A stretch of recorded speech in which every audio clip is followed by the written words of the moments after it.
Bueno, mi nombre es Carlos Jiménez. El tema que nos compete revisar el día de hoy es esguince de tobillo. Los objetivos de la clase van a ser determinar los criterios clínicos que establezcan y clasifiquen el esguince de tobillo. Va a ser también determinar los factores de riesgo para la presentación de esta entidad. Establecer los criterios para solicitar exámenes radiológicos. Implementar un tratamiento. Si tienen algún problema de que se la mande cada uno por correo. Ajá, o quieren que hagamos una sesión de tal. El sábado es el examen. La otra opción es Jiménez. el sábado después del examen. Implementar un tratamiento para esta patología. O Establecer el entre tiempo promedio semana de hago una que están capacidad en la según la mañana, gravedad de la después lesión entrando me y dicen, edad del y paciente. nos Conocer conectamos. los criterios de envío a No segundo sé cómo nivel. lo vean. Como definición, ¿Les preguntan? la guía nos define el esguince de tobillo como una ruptura parcial o total Ándale, porque sabes de uno que o estaba más pensando ligamentos en la llevárselas en el articulación del examen, tobillo. pero En cuanto a la epidemiología, es una de las lesiones más frecuentes, tanto para la población general como en deportistas. Esto llega a representar hasta el 30% de lesiones deportivas en los servicios de urgencias a nivel mundial. También la epidemiología nos dice que a nivel mundial se produce un esguince de tobillo por cada 10,000 personas al día y suceden 2 millones de esguinces al año en Estados Unidos. Esta estadística la encontré de un archivo que se llama Memoria Estadística del año 2017, que es la más actual que aparece en el IMSS, en el cual a nivel nacional se reportaron 25,018 esguinces en hombres contra 27,124 esguinces en mujeres. Particularmente en el estado de Nuevo León, en el instituto, se atendieron 1,245 esguinces en hombres versus 1,591 esguinces en mujeres. Eso según la memoria estadística del IMSS 2017. En Estados Unidos, en la población general, se presenta 1,25 esguinces por cada 1,000 personas al año, siendo los hombres más frecuentes en comparación con las mujeres, representando 2,20 versus 2,10 por cada 1,000 al año. La edad de presentación más común de los esguinces en mujeres sucedió alrededor de los 10 a 14 años versus 15 a 19 años en hombres. Y en cuestión de tipo de lesión de tobillo, 85% representaron esguinces y 15% representaron fracturas. Ahora, en cuanto a la biomecánica, nada más para hacer un repaso muy, muy rápido, ¿no? Como recordaremos, pues el tobillo se va a conformar por la mortaja tibio-peronea astragalina. Esta mortaja tibio-peronea astragalina se va a dividir en una parte superior y una parte inferior. La parte superior pues se compone de la tibia y el peroné y se denomina articulación tibio-peroné inferior. Esta unión de tibio-peroné va a permitir la separación de la tibia con el peroné, así como la rotación del mismo, mediante dos ligamentos, uno anterior y otro posterior. Y la parte inferior de esta mortaja, pues básicamente va a ser conformada por el astrágalo en su unión con el tibio y el peroné, bueno, con el peroné más que nada, y se denomina articulación tibio-peronea astragalina. Esta es la principal articulación del tobillo y va a permitir una flexoextensión plantar y dorsal en un rango desde los 70 hasta los 80 grados. Es su grado de flexoextensión.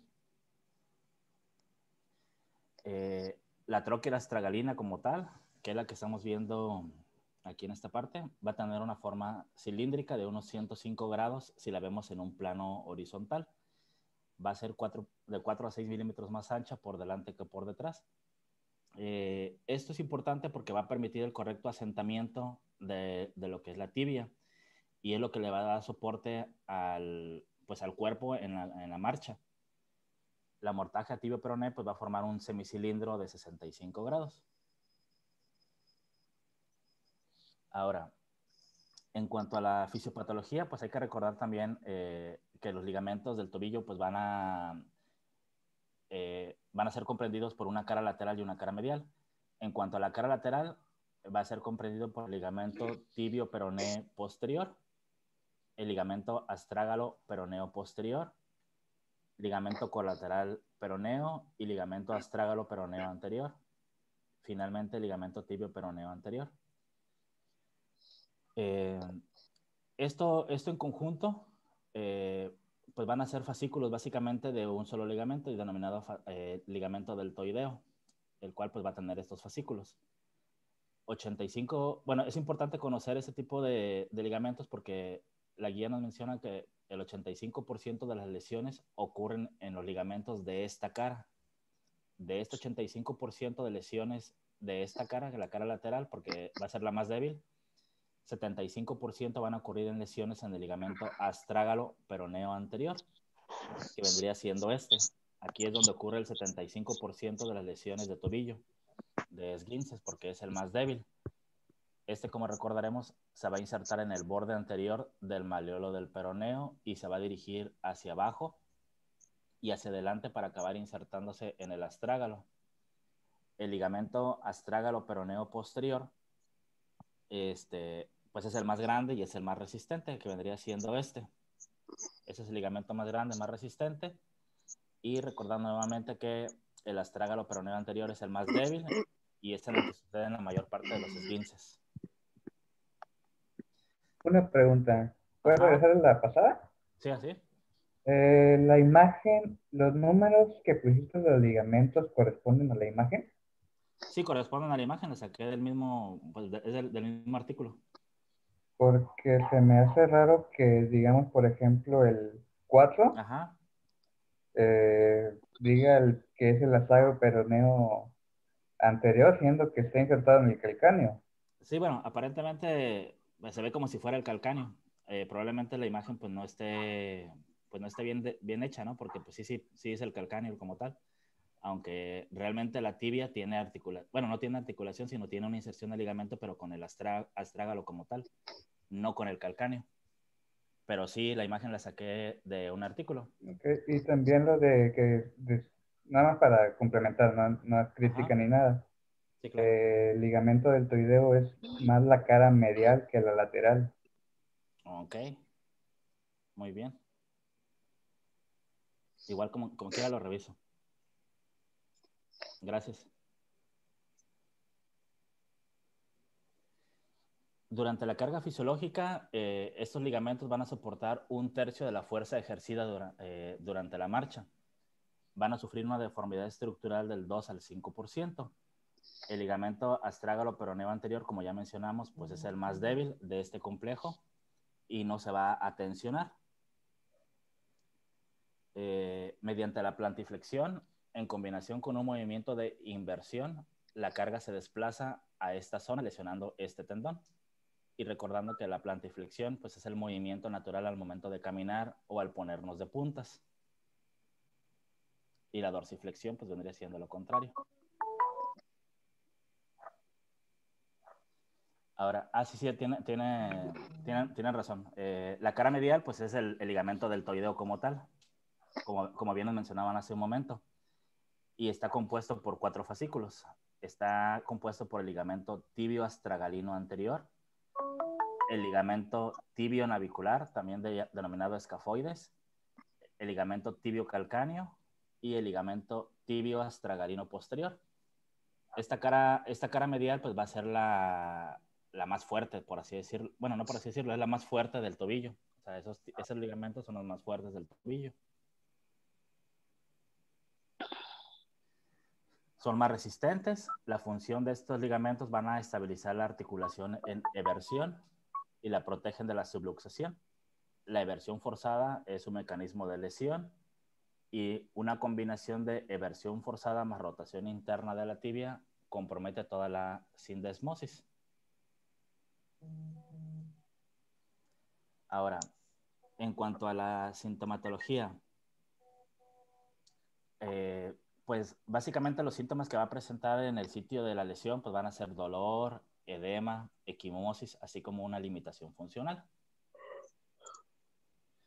Dentro de los factores de riesgo que vienen descritos en la guía de práctica clínica, los más comunes son los procesos neuropáticos, la trombosis venosa, trastornos hematológicos y uso crónico de antiinflamatorios o anticoagulantes.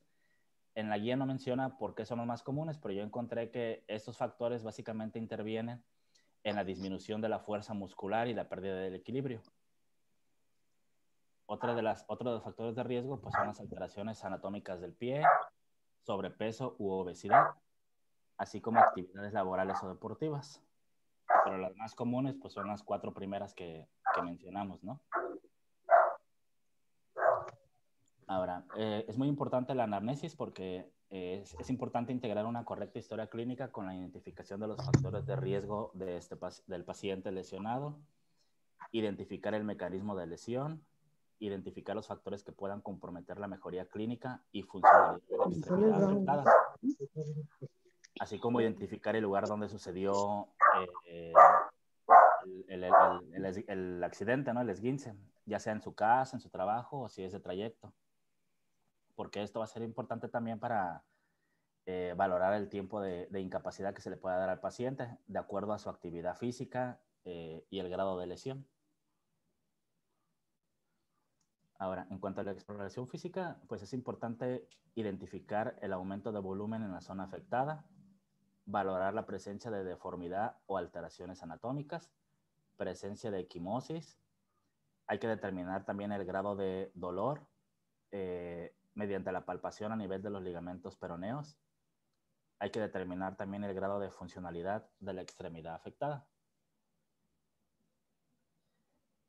En cuanto al diagnóstico, pues el diagnóstico se va a componer o se va a integrar básicamente mediante la clínica, la exploración física, pruebas diagnósticas y también pues se determinará si se ocupa o no se ocupa de exámenes de imágenes radiológicas, que en el caso de un esguince pues no se ocupa, ¿no? La clínica pues ya mencionamos que es compuesta por los síntomas de dolor, edema, bueno, síntomas y signos de dolor, edema, equimosis regional, limitación funcional de la articulación. En cuanto a la exploración física, es importante palpar los relieves óseos y tendinosos, palpar ambos malleolos, tanto tibial como peroneo, en sus 6 últimos centímetros, la base del quinto metatarsiano y el escafoides. Básicamente vamos a buscar sensibilidad aumentada o datos de crepitación. En cuanto a pruebas diagnósticas, encontré, bueno, hay varias pruebas diagnósticas, pero de las más importantes que encontré fue la prueba de cajón anterior, la de inversión forzada, la prueba de Klung o rotación forzada y la prueba de squeeze. Junto con las reglas de Ottawa, pues nos va a ayudar a orientarnos en el diagnóstico. No sé si alguien recordará o pueda mencionar estas pruebas de cajón anterior, inversión forzada, si recuerdan algo, un poquito. Pues si quieres, yo te digo la de cajón anterior. Ok, Mayra, ¿verdad? Sí. Okay. Bueno, o sea, el paciente está en decúbito supino y va a tener lo que es la rodilla flexionada a 90 grados. Uh-huh. Pues la rodilla, bueno, del tobillo donde tenga la lesión, que ya mencionaste lo que se va a ver en la exploración. Uh-huh. Entonces ya con la rodilla flexionada, el pie pues va a estar en posición neutra y lo que se hace es que se tracciona el calcáneo hacia adelante. Okay. Pero pues la tibia se mantiene fija con la otra mano. Entonces, haz de cuenta que una mano está en la parte superior de lo que es el tobillo y la otra en donde está el calcáneo y es donde se tracciona. Okay. Y ya pues lo que indica pues es, bueno, como viene ahí, una lesión en el ligamento peroneo astragalino anterior. Si hay un desplazamiento del pie mayor a 4 milímetros en comparación, porque siempre hay que compararlo con el otro tobillo para saber si tiene una separación mayor de 4 milímetros en comparación con el otro tobillo, ¿no? Sí. Okay, bueno, aquí les puse un video porque pues es más fácil comprenderlo con el video, ¿no?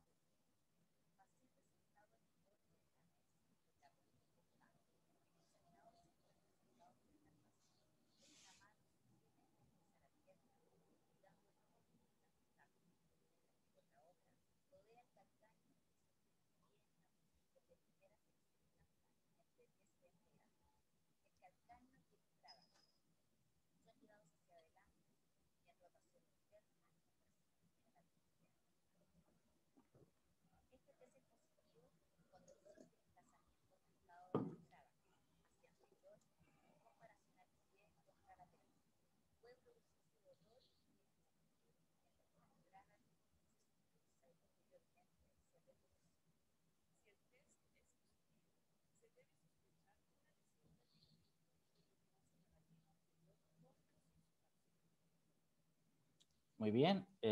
Ya sí quedó un poquito más claro mediante este video. ¿Alguien más que pueda mencionar alguna otra prueba diagnóstica como la inversión forzada?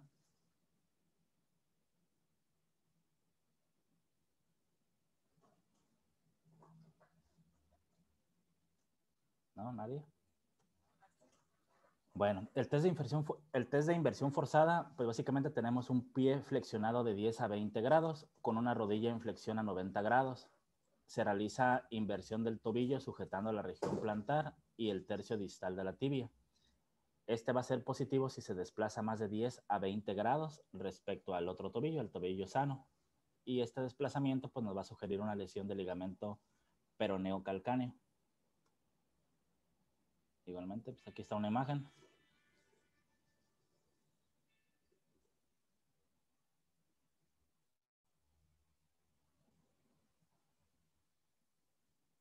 Okay.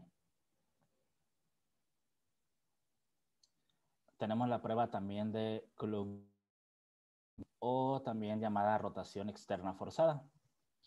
Aquí en este paciente pues está acostado. En el artículo dice que es rodilla flexionada a 90 grados, manteniendo fija la tibia en tercio distal y se va a hacer una rotación lateral en el pie. Va a ser si aparece dolor. Esto nos va a sugerir básicamente una lesión ya en la sindesmosis como tal. Esto, pues hay que recordar que sucede en el 11% de los esguinces y va a aumentar el riesgo de una apertura de toda la mortaja. Igualmente, pues aquí.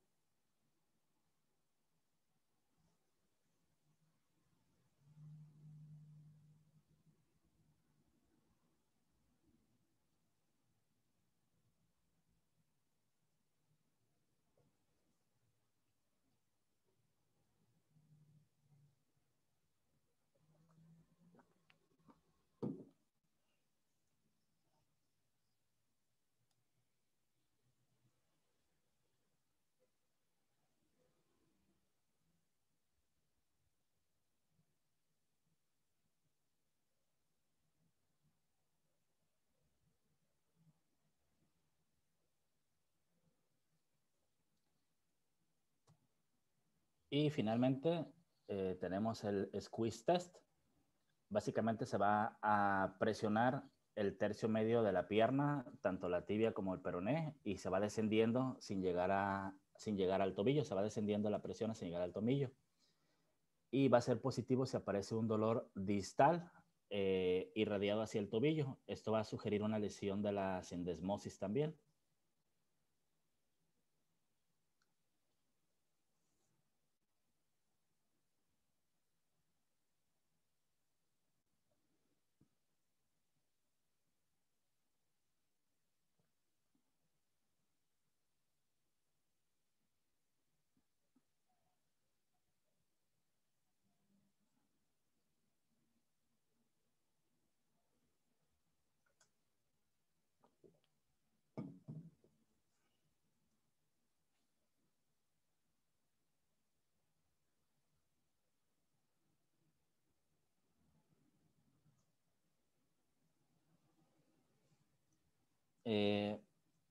Esos pues básicamente son 4 de los tests más utilizados para exploración de esguince de tobillo, aunque pues hay muchos más. ¿Hasta aquí alguien tiene alguna pregunta? ¿Alguna duda? ¿O algo que quieran comentar? Yo, Jiménez. Ajá, Clemente. Sí. ¿Me puedes apoyar con la del cajón anterior? Okay. La fotografía. Ok. Ahí muy bien. Es que hay una maniobra que es el test de Kleiger, en el cual, en la misma posición que está el médico, con su mano derecha va a tomar la pierna al nivel del tercio medio y con la mano izquierda va a tomar propiamente la primera articulación metacarpofalángica, metatarsofalángica, y va a llevar el pie con la mano izquierda a la abducción hacia la parte externa máxima, sosteniendo con la mano derecha el tercio distal de la pierna para evitar el movimiento de la pierna y eso nos va a ayudar a valorar el ligamento deltoideo por la cara, para las lesiones de los ligamentos de la cara medial o la cara interna. De hecho ese más que el cajón anterior, sí es cierto, como tú mencionas, es el test de Krieger. Sí, correcto. Más que el cajón anterior, es la de rotación externa forzada. O sea, es muy, muy parecido al Klung test, el test de Krieger. Exacto. Pero sí, como tú mencionas, también ayuda a valorar eso. Sí, lo marcan para valorar más las lesiones del ligamento deltoideo. Así es. Bueno, aparte de, como ya mencionábamos, la clínica, la exploración física, la integración de una correcta historia clínica, nos va a ayudar también apoyarnos mediante una herramienta que se denomina reglas, son denominadas reglas de Ottawa. ¿Alguien que nos pueda mencionar para qué son las reglas de Ottawa? Para valorar el uso o necesidad de solicitar radiografías. Ok. Sí, ¿alguien iba a comentar algo más? ¿Alguien más? Sí, yo nada más lo mismo, que es más que nada para valorar si requiere radiografía y descartar alguna fractura, es cuando sospechamos. Sí, así es. De hecho, las reglas de Ottawa en sí fueron diseñadas por el doctor Ian Steele, un científico, un médico del hospital de Ottawa. Esta herramienta pues la desarrolló en conjunto con sus colaboradores en un estudio de investigación en el año de 1992, en el cual fueron incluidos 750 pacientes en su estudio. Ese estudio pues tiene una sensibilidad del 99% y la aplicación de esta herramienta reduce hasta el 30 al 40% la solicitud de radiografías innecesarias. Básicamente nos orienta para ver si hay datos de fractura, en el cual sí están indicadas radiografías, o descartar fracturas que nos orienten a un esguince, en el cual no están indicadas radiografías. Básicamente, la regla de Ottawa pues, se compone con dolor en la zona del maleolo externo, más uno de los siguientes datos, que es dolor a la palpación, 6 centímetros distales del borde posterior o punta del maleolo lateral, ¿no? O bien, dolor a la palpación, 6 centímetros distales del borde posterior o punta del maleolo medial, así como incapacidad para mantener el propio peso, dar 4 pasos seguidos sin ayuda, inmediatamente tras el traumatismo y en urgencias. Entonces, básicamente, ese es uno de los datos que nos van a orientar a solicitar una radiografía o descartar el uso.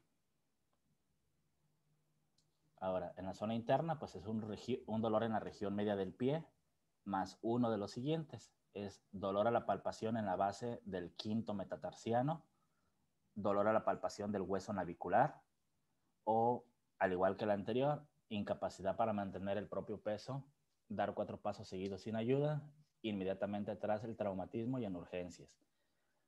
Cuando se cumplen estos criterios, se solicita radiografía, porque nos estamos orientando a probables fracturas. Y como mencionamos anteriormente, si no se cumplen, estamos solicitando radiografías innecesarias, porque es un esguince. Ahora, en los pacientes que cumplan con los criterios de las reglas de Ottawa, se recomienda solicitar radiografías en proyección anteroposterior, lateral y anteroposterior con una rotación medial de 15 a 30 grados, o sea, una oblicua en el tobillo lesionado. Grados de lesión, como veíamos en la clase de ayer de Pedro, pues básicamente los esguinces se componen de, bueno, grado 1, que es una lesión parcial del ligamento, sin pérdida de la funcionalidad o con limitación leve. El paciente pues es capaz de caminar con apoyo pues total o un dolor mínimo, el edema va a ser leve, no va a haber inestabilidad mecánica y la lesión es microscópica. Ese es en el grado 1. Grado 2 es una lesión incompleta de un ligamento, va a haber una discapacidad funcional moderada, va a haber dolor, equimosis y edema moderado. Nuestro paciente pues va a tener dolor a la marcha, va a tener inestabilidad mecánica leve y la lesión pues va a ser parcial en el ligamento. En el grado 3, pues ya es una lesión completa y se pierde la integridad total de este ligamento. Hay pérdida de la función, pérdida del movimiento, además de los datos que ya habíamos mencionado, como dolor, equimosis. Sin embargo, aquí el edema va a ser severo. El paciente pues es incapaz de caminar porque pues ya hay una ruptura del ligamento completamente. Va a haber inestabilidad mecánica. Y el grado 4, pues ya estamos hablando de una luxación de la articulación, que como habíamos visto en las diapositivas anteriores, cuando ya hay luxación de la articulación, se compromete los ligamentos de la cara medial, o sea, el ligamento deltoideo que mencionaba Fidel, nuestro compañero Fidel.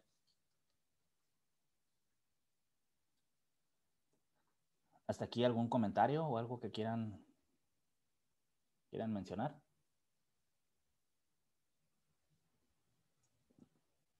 Todo bien. Bueno. Ok. Tratamiento no farmacológico, pues es importante en las primeras 72 horas. La guía nos menciona que hay que evitar el apoyo, bueno, dentro de las primeras 72 horas hay que evitar el apoyo las primeras 48 horas. Administrar hielo local compresas frías con hielo por 20 minutos cada 8 horas, así como una movilización activa del tobillo a tolerancia del paciente con una elevación a 30 grados. Pasadas esas 72 horas, pues ya podemos optar por un apoyo parcial, ejercicios de propiocepción, ejercicios de estiramiento y fortalecimiento.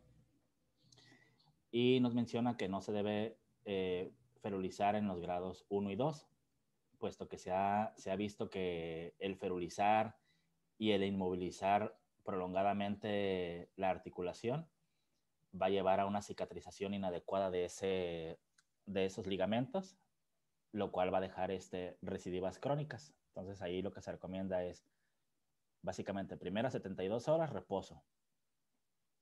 Pasadas las 72 horas, ya que empiece a caminar a tolerancia del paciente y hacer movimientos de ejercitación. Ya en cuanto a tratamiento farmacológico, pues se indica paracetamol de 500 miligramos cada 6 horas los primeros 2 días, posteriormente cada 8 horas durante 3 días.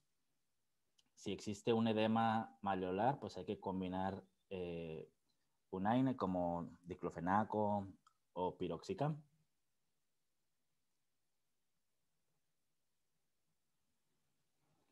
Mencionábamos que es importante saber la ocupación del paciente, así como el grado de lesión en ese ligamento, porque va a depender de eso los tiempos de incapacidad que se le van a otorgar a este paciente. Esta tablita pues viene en la guía. Lo divide básicamente en un trabajo sedentario, si el paciente realiza un trabajo ligero, medio, un trabajo pesado o muy pesado.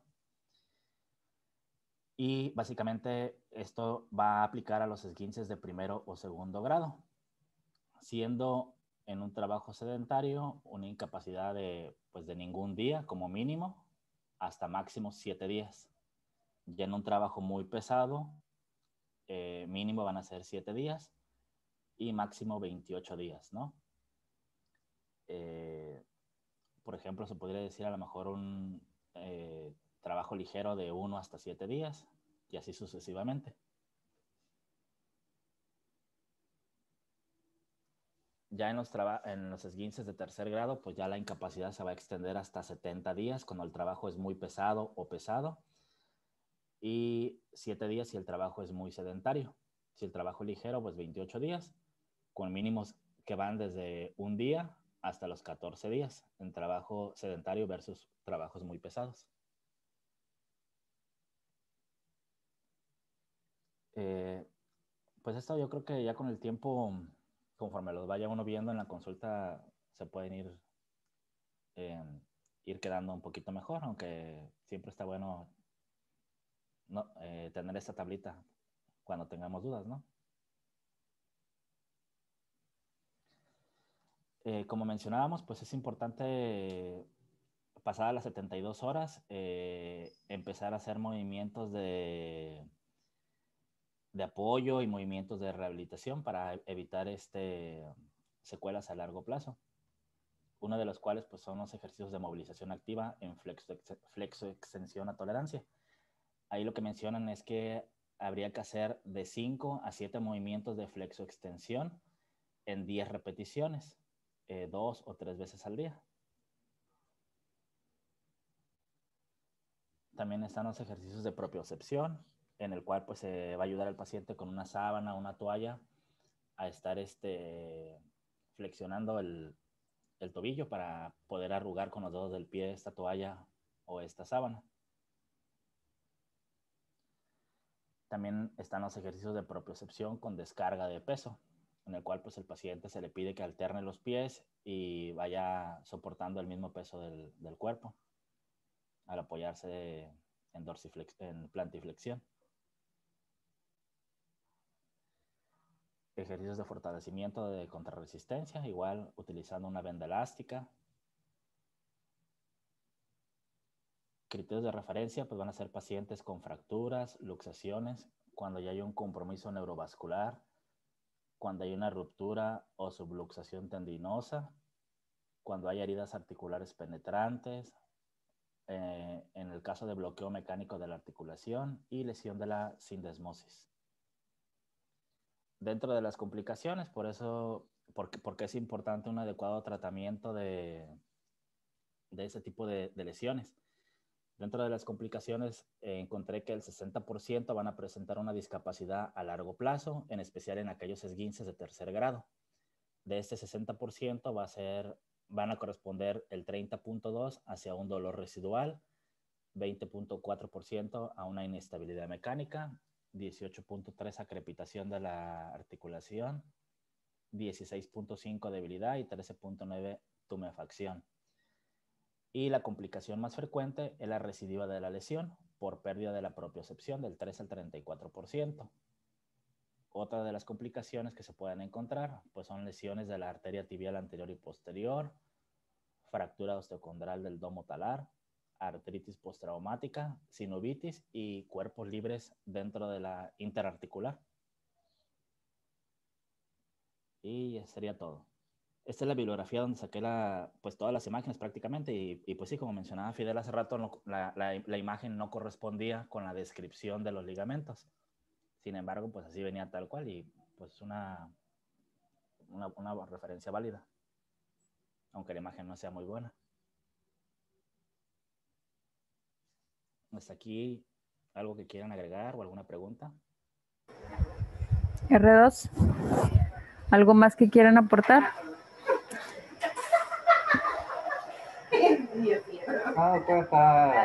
¿O están en shock? ¿O están en shock? Aparte. Un poquito. Ok, bueno, los dejo, no les quiero interrumpir su shock emocional que tienen en este momento. Gracias. Ok. R1, ¿algo más que quieran aportar? Todo bien. Perfecto. Buena clase, Jiménez. Felicidades. Vamos a dejar de grabar.